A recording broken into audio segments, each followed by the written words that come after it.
فاتحہ خوانی، یہ 7واں، یہ 20واں، یہ میت کے لیے سارے ثواب، یہ میت کے لیے دعا کرنا، کیا یہ حدیث یا قرآن سے ثابت ہے یا نہیں؟ تو میں کہتا ہوں یہ حدیث سے بھی ثابت ہے اور قرآن سے بھی ثابت ہے۔ فرق اتنا ہے، فاتحہ خوانی، یہ 7واں، یہ 20واں، یہ میت کے لیے سارے ثواب، یہ میت کے لیے دعا کرنا، کیا یہ حدیث یا قرآن سے ثابت ہے یا نہیں؟ تو میں کہتا ہوں یہ حدیث سے بھی ثابت ہے اور قرآن سے بھی ثابت ہے۔ فرق اتنا ہے، ہمیں نہ حدیث آتی ہے نہ قرآن آتا ہے۔ ابو داؤد کی حدیث ہے، صفحہ نمبر 101 کے اوپر اللہ کے نبی نے ارشاد فرمایا اذا مات رجل انقطع عنه عمله الا من ثلاثه اشیاء۔ اللہ کے نبی فرماتے ہیں جب انسان دنیا سے چلا جاتا ہے، روح اس کے جسم سے جدا ہو گئی، انسان فوت ہو گیا، انسان دنیا کو چھوڑ کے چلا گیا، انقطع عنه عمله، اب انسان کے اعمال نہیں رکے۔ اب مرا ہوا انسان، اب مفلس ہوا انسان نماز نہیں پڑھ سکتا، اب مرا ہوا انسان روزہ نہیں رکھ سکتا، کوئی بھی نیک کام نہیں کر سکتا۔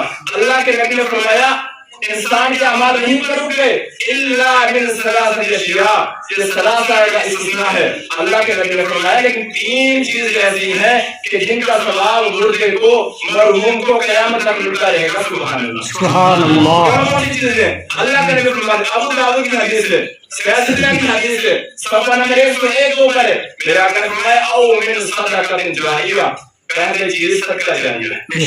اگر انسان نے اپنی زندگی میں کوئی مدرسہ بنایا، کوئی مسجد بنائی، کوئی راستہ بنا دیا، کنواں کھود دیا، کوئی پیڑ لگا دیا، اور جتنے بھی صدقے کے طریقے ہیں، اگر انسان نے دنیا میں کچھ بھی صدقہ کر دیا، مدرسہ بنا دیا، جب تک وہ مدرسہ رہے گا مرحوم کو ثواب ملتا رہے گا۔ سبحان اللہ۔ دوسری چیز او من صدقۃ جاریہ او علم ينتفع به، اللہ کے نبی نے فرمایا دوسری چیز، اگر انسان ایک علم حاصل کیا، انسان عالم بنا، حافظ قرآن بنا، مفتی بنا، جب تک وہ انسان، جب تک وہ آدمی اپنے بچوں کو، اپنے شاگردوں کو پڑھاتا رہے گا، اب مر گیا، وہ چلا گیا دنیا سے، جب تک اس کے شاگرد دنیا میں باقی رہیں گے، آگے ان دین پھیلاتے جائیں گے، بچوں کو قرآن پڑھاتے جائیں گے، جب تک وہ اس کا تعلیمی سلسلہ چلتا رہے گا تب تک مرحوم کو ثواب ملتا رہے گا۔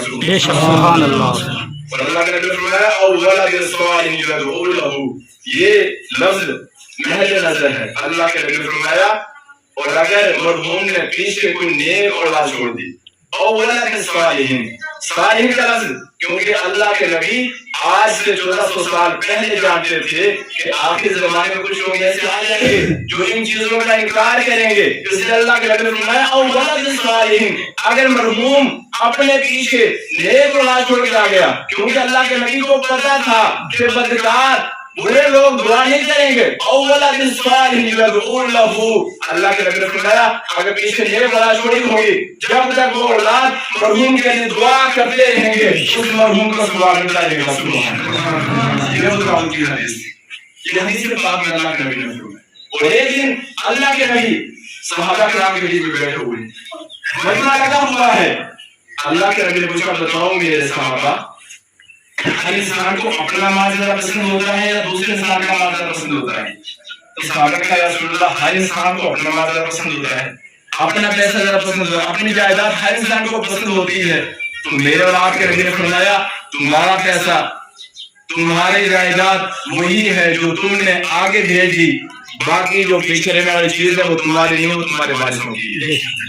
تو یہ موت کا آج ختم شریف ہے، مرحوم کے لیے دعا کرتے ہیں کہ اللہ تعالیٰ مرحوم کو جنت الفردوس کے اعلیٰ مقام عطا فرمائے۔